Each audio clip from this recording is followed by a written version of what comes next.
Hey guys, Arya here. Well, today I need to talk about a few things that have popped up in the world of entertainment. First of all, I have to talk about something that most people already know about or people have heard about. That is, the release date of the Superman vs. Batman movie has been pushed back to 2016. Now, how do I feel about this? Well, personally, I think that this is something that when I first found out about, I thought it was just a joke. But then when I found it actually was not a joke, I was very upset about this. Because to me, this movie could have ultimately been like a foreshadowing for the inevitable Justice League movie. But now that they're introducing Wonder Woman in the movie, I think that they made the right choice as to pushing the release date of the film to 2016. Or pushing it back to 2016, I mean. So, what does this mean exactly? Well, I think that the main reason why they decided to do this was so that they could give Wonder Woman a proper introduction and not just have her be reduced to a cameo. I mean, that's what I heard, at least what I heard originally from one of my favorite internet reviewers, the Blockbuster Buster. By the way, check out his stuff, it's really awesome. But anywho, at least that's what I first heard. But now they're actually introducing the character in probably in a very unique way. I think that's, but for me, I think that's the main reason why they're pushing the release date of Superman vs. Batman to 2016. Now, what else does this mean? Excuse me. Well, since Wonder Woman is being introduced in this movie, then that means that the actress who is playing her, Gal Gadot, at least I think that's how her name is pronounced. I apologize if I'm mispronouncing that. But anywho, she has signed on for not only a Justice League movie, but also a live-action Wonder Woman movie. Which I think that this is something that a lot of hardcore Wonder Woman fans have been waiting for years. Especially since the DC animated crew actually did a straight-to-DVD animated Wonder Woman movie. And now that there's going to be a live-action Wonder Woman movie, I think that's going to be great. And personally, I do think that after that movie, they might get the ball rolling on Justice League. And I know some of you are thinking, well, what about the other members of Justice League? What about The Flash and Aquaman? Should they get their own movies? I don't know. But personally, I think it would be great if they introduce them in Justice League first, and then get their own movies. I mean, think about this for a second. Before the Avengers movie, they made movies introducing the various characters. They started off with Iron Man, then they did the Incredible Hulk, then they did Thor, and then Captain America, and so on and so forth. And, of course, they had Black Widow in Iron Man 2, and then they had Hawkeye in Thor, and so on and so forth. And I think they did a great job introducing all the different characters in their own individual movies. But now, I guess that the new Batman's going to be introduced in the Superman vs. Batman movie, and they're bringing Wonder Woman as well. So, I really think they should have done a Wonder Woman movie first, but now they're going to do that after the Batman vs. Superman movie, and then, of course, the actress who's playing Wonder Woman is going to also be playing her in Justice League, which I think is a great idea. So, there you go. Also, I do want to let you guys know, I did see The Hobbit, The Desolation of Smaug, finally. And to be perfectly honest, I really enjoyed the movie. I thought it was great. It got around to the point. The character of Smaug, the dragon, looked magnificent. And I really don't know who did all the work on creating the character of Smaug, the dragon, but they did a magnificent job bringing that character to life, and it was glorious to see Smaug in a live-action Hobbit movie.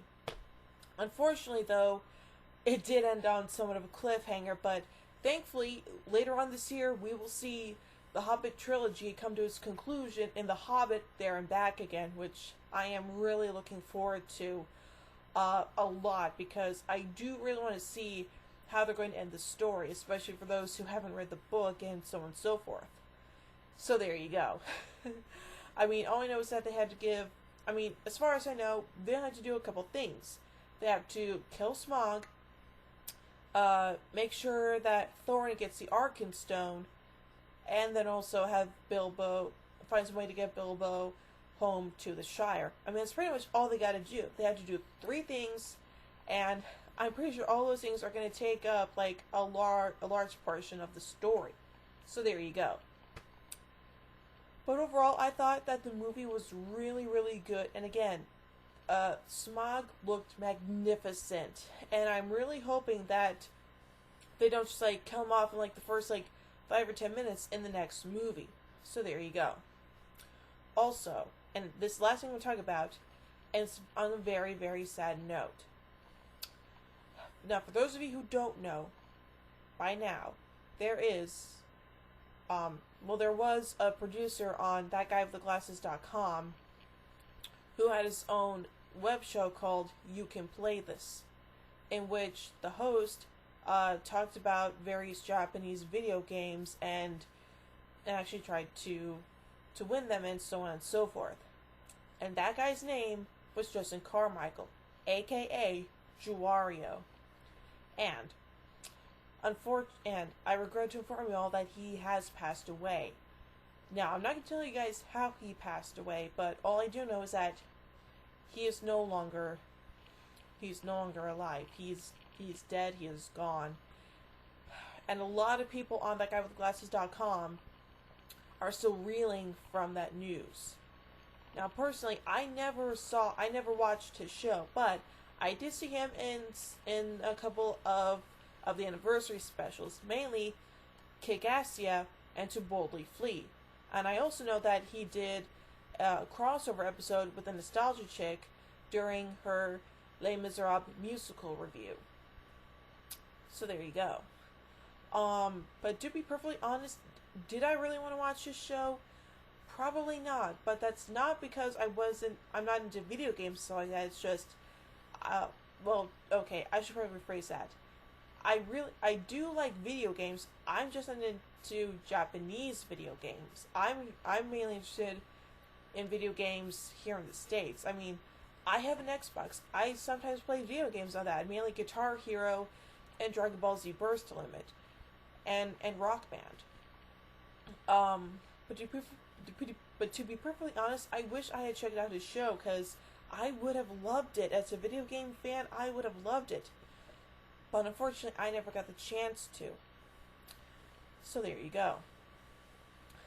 But again, I'm just feel very, very sorry for those people who watched him, and for all of his fellow producers on thatguywiththeglasses.com, because they lost an amazing friend and a member of their own family. So there you go. Well, anywho. What else? There was actually one more thing I want to talk about, and that, of course, is the Grammy Awards. Now, the Grammy Awards were on Sunday night, and I watched the whole entire thing. And thankfully, one of my favorite rap groups, if you can actually believe that, Macklemore and Ryan Lewis won for Best New Artist, along with 3 other awards in the rap category. Now, am I happy about this? Absolutely. I love their music. But I was really upset when their song Same Love did not win for Song of the Year. I was really upset about that, because I wanted that song to win that Grammy so badly. But unfortunately, that never happened.